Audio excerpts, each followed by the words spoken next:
It's Pride season. Are you ready to show off your body loud and proud, or is a huge bush holding you back? Whoa! It's getting too big. Don't worry, sweetie. Our sponsors for today, Manscaped.com. Manscaped is the only brand dedicated to below-the-waist grooming, and they just dropped brand new tools for Pride. What a better way to celebrate Pride than to cut your unruly body hair. Prep for Pride with the brand new Lawnmower 4.0 and the Ultra Smooth package. Did somebody say smooth? That's right, we said smooth. The Manscaped Ultra Smooth package is a 3-step kit to help keep you smooth down there. Step 1, rough exfoliator. Infused with ingredients that soothe, clear, and keep the skin on and around your groin feeling refreshed. Rough gel. See where you're shaving with our unique clear shaving gel just for the groin. Time to shave. The Crop Shaver will shave your groin with confidence. 3 precision blades and ultra-wide lubrication strips. Make sure you get a smooth and clear shave every time for that ultimate grooming experience. All 3 of these vegan, cruelty-free, and sulfate-free products you'll find in the Manscaped Ultra Smooth package. What must I do again, Johnny? Go to manscaped.com and use the code QWEEN. This is the perfect Pride package for you and your perfect package, because no matter who you are, no matter where you're from, we all want to look our best and feel our best without any nicks and cuts. We don't do nicks and bumps, darling. Get 20% off plus free shipping with the code QWEEN at manscaped.com. Prune your pubes for Pride season with manscaped.com. Thanks, Manscaped. It's Pride, not ball nicking season. You know what I mean? Hey Qween. This reality TV experience was definitely different than your drag race experience. You were out in the wild. Yeah. You were kind of one of the bosses. I know, and I love that. It was definitely different, 100% different. You know, I'm also a different person when I'm competing. Oh, yeah. You know, I'm a very competitive person, mama. You know, and that comes from just like not being accepted my whole life. So like when it comes to competition, mama's got to win to prove herself. Like it's like you've tried to prove yourself to society, to your friends, to your peers, your whole life being a queer person, that when it comes to competition, you're just that much more competitive. So I'm definitely a very competitive person. Yeah. And what was great about this is like, although me, Bob, and Shangela had our like sisterly competitiveness, like girl, you always want to be the fiercest one that walks out in the opening look. Yeah. You know, you want to throw down the most in the solo number. So there was definitely some friendly like competition there, but it was just all in love, you know, and at the end of the day being very celebrated of each other, which I think drag is moving more to that too. It's just, we live in a time where just the negativity and the drama and the tearing each other down to try to be number one is no longer the cool thing. And even with Drag Race and our sisters, you know, there are so many girls I see just supporting each other online, you know, not falling into that petty, negative, hateful drama that fans try to, that fans are just accustomed to. That's what I try to say instead of saying it's all the fans' fault, because I think we've also trained them to expect that drama and that fun. And it's kind of fun to be wrapped up in it. But whenever you have us, the queens, that these kids look up to, being like, no, you can't tear my sister down like that. No, I'm gonna have her back even though we had a moment on a TV show. It really helps. And I think that drag in general is moving to that place because we all kind of just want to belong and we're suffering together, especially through all this. Exactly. You know? And I think back in the day when it was drag queens doing drag queen stuff, throwing shade was fun because all this outside audience who didn't understand the real dynamics of queer spaces weren't in the mix. Yeah. And when suddenly they were like, oh, I see how they're talking to each other like that. They're doing that. We can do that too. Then it just became too much. And it was like, this isn't fun anymore. That's not fun anymore. We all need to stick together. I agree. I think it's also like, you know, I think people don't understand that a lot of times us reading each other, being hard on each other is a part of our coping mechanisms as queer culture, and they forget that. Like us being hard on each other is so that we can prepare for the outside world being hard on us. Yeah. So when you have the outside world coming in and being hard on us, thinking it's not playful like we're doing, it can be really hard on somebody and it can hurt some of these girls, you know. You see girls really go through it sometimes. You know, I've had my moments, you know. I just got to a point where I stopped caring. You know, Right, luckily. exactly. Luckily, but I had a moment where, like, when people would say things on social media, it would hurt my heart. Yeah. You know, and it breaks your spirit down when you just want to, like, celebrate yourself because this is how you get to express yourself is through drag, and in a world where you never have been able to. So then when you are and you're getting torn down for that too, it can really fuck with your head. Agreed. Yeah. Well, I'm glad there's more love coming out I of our know. community for it. There's so many real enemies to fight that we should be loving each other. Exactly. Speaking of loving things, have you caught any of the non-domestic editions of Drag Race? You watch UK, Canada, or Holland? I watch them all because I am a Drag Race stan. Yeah. Will be and always have been. I'm obsessed with them. Honestly, Holland is so good.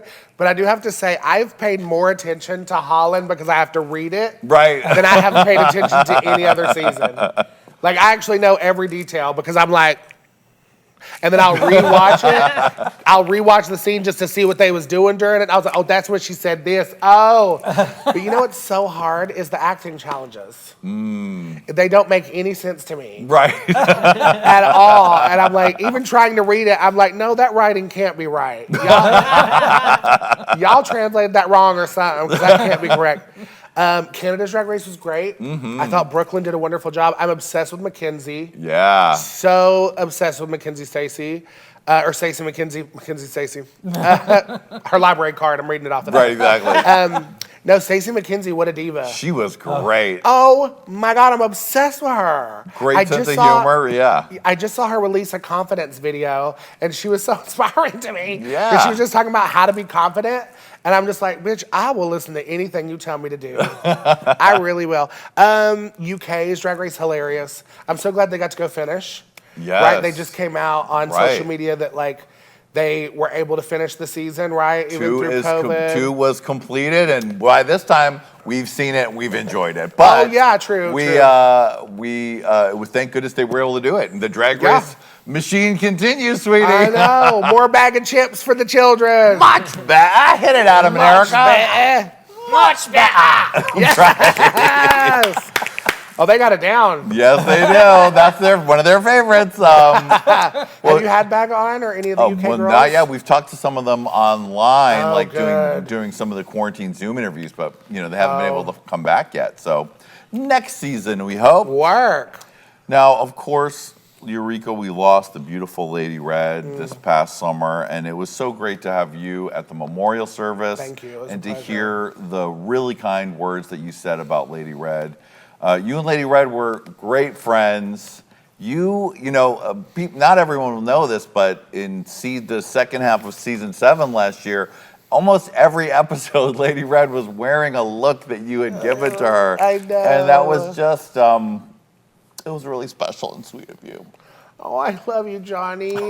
It really meant a lot to her when she was able to put those things on, and they looked so good on 'Cause her. they fit her. Yeah, they fit her great, and Yeah. she didn't have to. We've been doing this show from the ground up. Yeah. So sometimes Lady Red would be like, I got a new outfit, and she'd just be tucking fabric into a bodysuit. Yeah. But when as your clothes got better and better, but those gifts really meant a lot. Thank you. It meant a lot to me to give them to her because being like me, when I met Lady Red, she was so inspirational to me just to have someone like me in LA.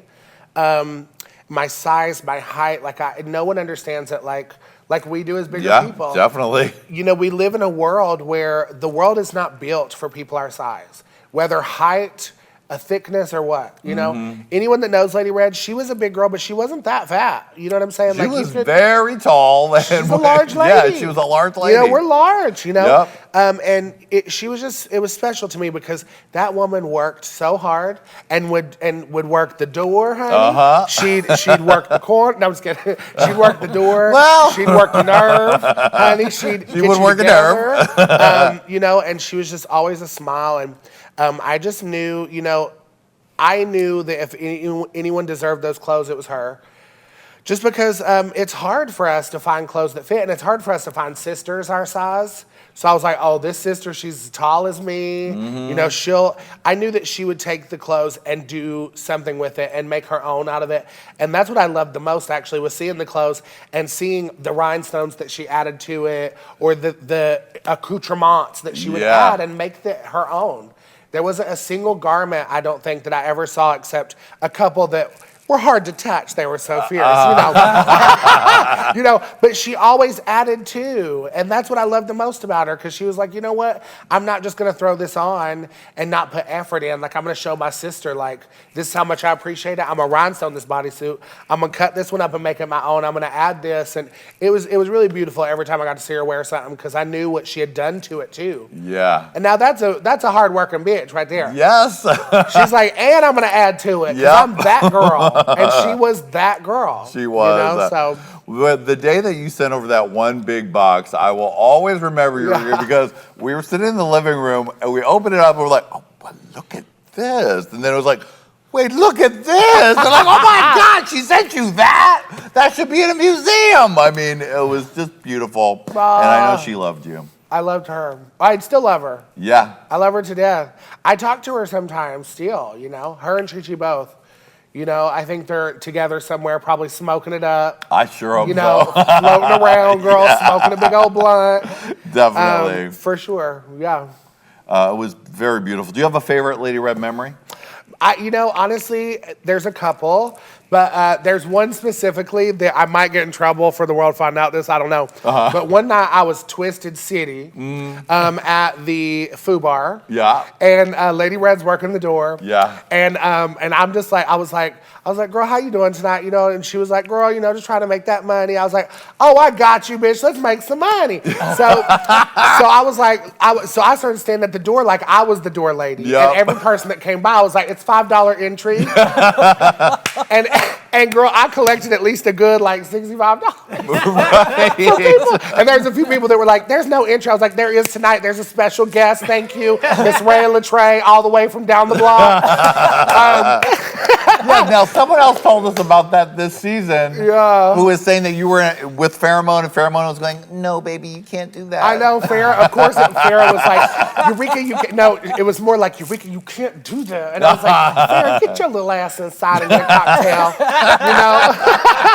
And she was like, but sissy, and I was like, it's for a good cause, girl. It's for a good cause. Right. And it was for an amazing cause, because I slid it into Lady Red's titty. Oh, and honey, she was thrilled when On my she way got out, home. yeah. But no, that was probably one of my funner memories, because even Lady Red was like, girl, you can't do that. And I was like, of course, I'm drunk. And I'm like, yes, I can. I'm Eureka. And not even knowing I could have probably got woo-whooped any second. Right. Too twisted, girl. Those were my bad days, y'all. Oh. Those are in the past. Also, probably breaking her couch. That was my second favorite That moment. was an amazing moment that we will all never forget. Actually, there it is.